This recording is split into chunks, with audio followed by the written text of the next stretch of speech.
আসসালামু আলাইকুম, সকলকে স্বাগত জানাচ্ছি মা ডিজিটাল ক্লিনিক থেকে। যে ক্লিনিকটি ইতোমধ্যে বেশ জনপ্রিয়তা অর্জন করেছে।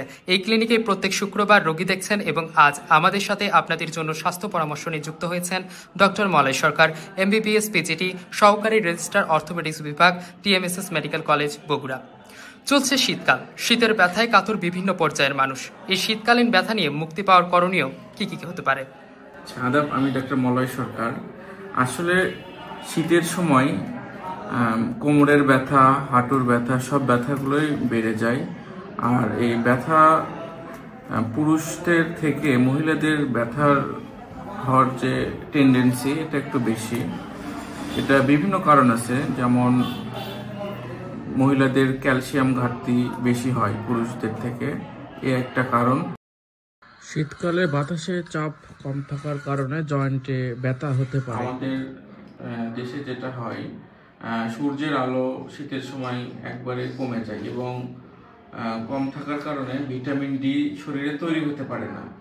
এর জন্য দেখা যাচ্ছে বেশিরভাগ সময়ে যে ব্যথাগুলো, কোমর ব্যথা, হাঁটু ব্যথা, এই ব্যথাগুলো শুরু হয়। এবং এই ব্যথা থেকে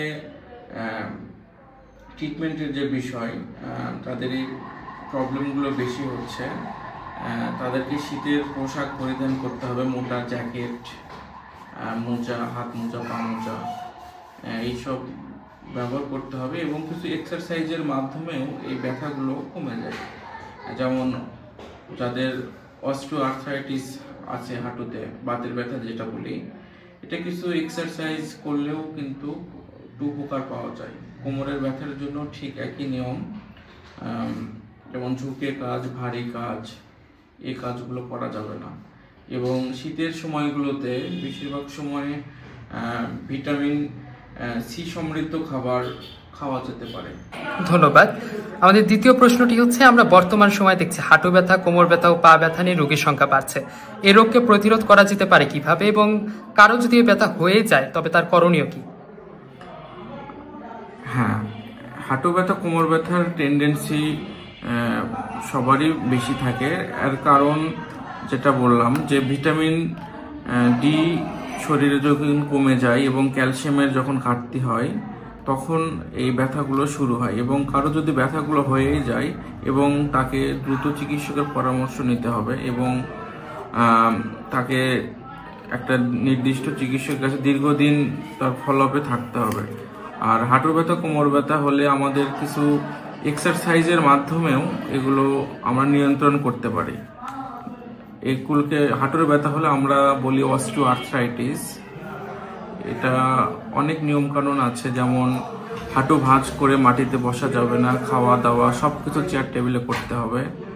আর হাঁটু ব্যথার জন্য কিছু নিয়মকানুন আছে, কোমর হেলে কাজ, ঝুঁকে কাজ, এই কাজগুলো করা যাবে না।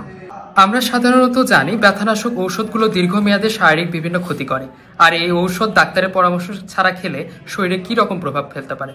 আচ্ছা, ব্যথানাশক ঔষধ যদি আমরা দীর্ঘদিন ধরে খাই, তাহলে আমাদের শরীরে যে প্রথম যে প্রবলেমটা হবে, আমাদের কিডনি প্রবলেম হবে এবং কিডনি ড্যামেজ, যেটা বলি সিকেডি বলি আমরা, ক্রনিক কিডনি ডিজিজ, এটা হতে পারে। এবং ডক্টরের পরামর্শ ছাড়া কোনো ব্যথার ওষুধই দীর্ঘদিন খাওয়া ঠিক না। যেমন অনেক ডায়াবেটিক পেশেন্ট আছে, দীর্ঘদিন ব্যথার ওষুধ খায়, খেয়ে দিয়ে সিকেডি করে নিয়ে ডক্টরের কাছে আসে। তো এই বিষয়গুলো অবশ্যই দেখতে হবে যে একটা পেশেন্ট যেন দীর্ঘদিন ব্যথার ওষুধ খায়, সিকেডি বা হাত পায়ে পানি ধরা, এগুলো যেন না হয়। ধন্যবাদ। ব্যথাজনিত কারণে মা ডিজিটাল ক্লিনিকে এসে রোগী কি ধরনের সেবা পেতে পারে? মা ডিজিটাল ক্লিনিক ও ডায়াগনস্টিক অ্যান্ড কনসালটেশন সেন্টারে অর্থোপেডিক্সের মোটামুটি সব ধরনের চিকিৎসাই করা হয়। তার মধ্যে হাঁটু ব্যথা, কোমর ব্যথা, পায়ের গোড়ালি মচকে যাওয়া এবং ডিসলোকেশন, যেগুলো all type of dislocation, like shoulder dislocation, নি ডিসলোকেশন, হিপ ডিসলোকেশন, এগুলো করা হয়। ফ্র্যাকচার বলতে মানে ভাঙ্গা, যেটা আমরা বলি ফিমার ফ্র্যাকচার, টিবিয়া ফ্র্যাকচার, হাঁটুর উপরে ভেঙে গেলে বা হাঁটুর নিচে ভেঙে গেলে এই অপারেশনগুলো এখানে করা হচ্ছে। হ্যান্ড ফ্র্যাকচার, রেডিয়াস আলনা ফ্র্যাকচার, হিউমেরাস ফ্র্যাকচার, মানে কোনোর উপরে ভাঙ্গা, কোনোর নিচে ভাঙ্গা, এই সকল ধরনের চিকিৎসাই এখানে করা হচ্ছে। ধন্যবাদ। অসংখ্য ধন্যবাদ। আমাদের সাথে এতক্ষণ ধরে যুক্ত ছিলেন ডক্টর মলয় সরকার, MBBS PGT সহকারী রেজিস্ট্রার, অর্থোপেডিক্স বিভাগ, TMSS মেডিকেল কলেজ, বগুড়া। সকলকে ধন্যবাদ। আসসালামু আলাইকুম।